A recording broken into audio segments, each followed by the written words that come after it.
پڑھ کر کھلا صحیفہ سجادیہ یہ راز، ممکن نہیں خدائی میں تمثیل اہل بیت۔ قرآن کی طرح یہ بھی قمر بے مثال ہے۔ جب امام زین العابدین دعا مانگتے تو اس کی ابتدا خدائے بزرگ و برتر کی حمد و ستائش سے فرماتے۔ چنانچہ انہوں نے فرمایا، سب تعریف اس اللہ کے لیے جو ایسا اول ہے جس کے پہلے کوئی اول نہ تھا، اور ایسا آخر ہے جس کے بعد کوئی آخر نہ ہوگا۔ وہ خدا جس کے دیکھنے سے دیکھنے والوں کی آنکھیں عاجز، اور جس کی توصیف و ثنا سے وصف بیان کرنے والوں کی عقلیں قاصر ہیں۔ اس نے کائنات کو اپنی قدرت سے پیدا کیا اور اپنے منشائے ازلی سے جیسا چاہا انہیں ایجاد کیا، پھر انہیں اپنے ارادے کے راستے پر چلایا اور اپنی محبت کی راہ پر ابھارا۔ جن حدود کی طرف انہیں آگے بڑھایا ہے ان سے پیچھے رہنا، اور جن سے پیچھے رکھا ہے ان آگے بڑھنا ان کے قبضہ و اختیار سے باہر ہے۔ اسی نے ہر ذی روح کے لیے اپنے پیدا کردہ رزق میں سے معین و معلوم روزی مقرر کر دی ہے۔ جسے زیادہ دیا ہے اسے کوئی گھٹانے والا گھٹا نہیں سکتا، اور جسے کم کر دیا اسے کوئی بڑھانے والا بڑھا نہیں سکتا۔ پھر یہ کہ اسی نے اس کی زندگی کا ایک وقت مقرر کر دیا اور ایک معینہ مدت کے لیے ٹھہرا دی، جس مدت کی طرف وہ اپنی زندگی کے دنوں سے بڑھتا اور اپنے زمانہ زیست کے سالوں سے اس کے نزدیک ہوتا ہے، یہاں تک کہ جب زندگی کی انتہا کو پہنچ جاتا ہے اور اپنی عمر کا حساب پورا کر لیتا ہے تو اللہ اسے اپنے ثواب بے پایاں تک جس کی طرف اسے بلایا تھا، یا خوفناک عذاب کی جانب جسے بیان کر دیا تھا، قبض روح کے بعد پہنچا دیتا ہے، تاکہ اپنے عدل کی بنا پر بروں کو ان کی بدعمالیوں کی سزا اور نیکوکاروں کو اچھا بدلہ دے۔ اس کے نام پاکیزہ اور اس کی نعمتوں کا سلسلہ لگاتار ہے۔ وہ جو کرتا ہے اس کی پوچھ گچھ اس سے نہیں ہو سکتی، اور لوگوں سے بہرحال باز پرس ہوگی۔ تمام تعریف اس اللہ کے لیے ہے کہ اگر وہ اپنے بندوں کو حمد و شکر کی معرفت سے محروم رکھتا، ان پہم عطیوں پر جو اس نے دیے ہیں اور ان پے در پے نعمتوں پر جو اس نے فراوانی سے بخشی ہیں، تو اس کی نعمتوں میں تصرف تو کرتے مگر اس کی حمد نہ کرتے، اور اس کے رزق میں فارغ البالی سے بے بسر تو کرتے مگر اس کا شکر بجا نہ لاتے، اور ایسے ہوتے تو انسانیت کی حدوں سے نکل کر چوپایوں کی حد میں آ جاتے، اور اس توصیف کے مصداق ہوتے جو اس نے اپنی محکم کتاب میں کی ہے کہ وہ تو بس چوپایوں کے مانند ہیں، بلکہ ان سے بھی زیادہ راہ راست سے بھٹکے ہوئے۔ تمام تعریف اللہ کے لیے ہے کہ اس نے اپنی ذات کو ہمیں پہچنوایا اور حمد و شکر کا طریقہ سمجھایا، اور اپنی پروردگاری پر علم و اطلاع کے دروازے ہمارے لیے کھول دیے، اور توحید میں تنزیہ و اخلاص کی طرف ہماری رہنمائی کی، اور اپنے معاملے میں شرک و کجروی سے ہمیں بچایا۔ ایسی ہم جس کے ذریعے ہم اس کی مخلوقات میں سے حمد گزاروں میں زندگی بسر کریں، اور اس کی خوشنودی و بخشش کی طرف بڑھنے والوں سے سبقت لے جائیں۔ ایسی حمد جس کی بدولت ہمارے لیے برزخ کی تیاری چھٹ جائیں، جو ہمارے لیے قیامت کی راہوں کو آسان کر دے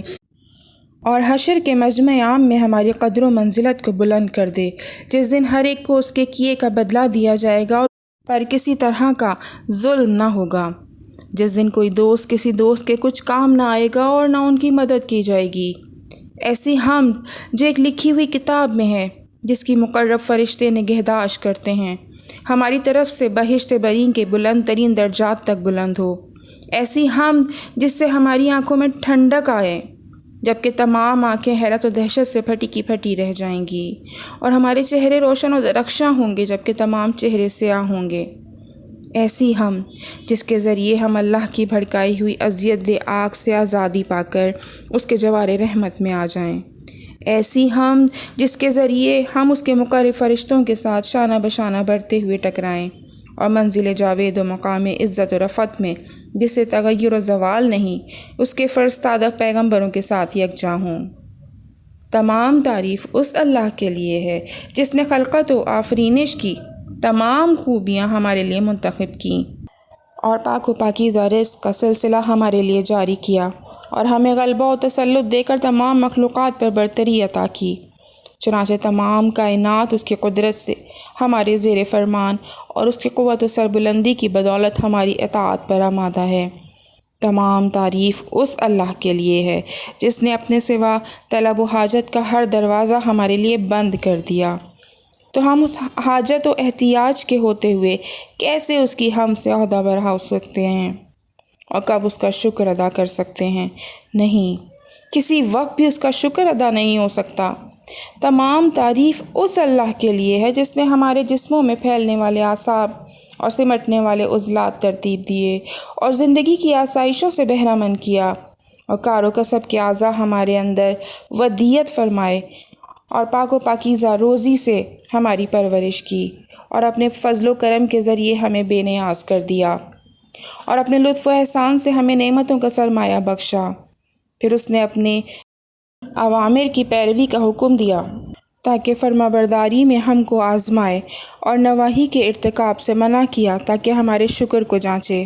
مگر ہم نے اس کے حکم کی راہ سے انحراف کیا اور نواہی کے مرکب پر سوار ہوئے۔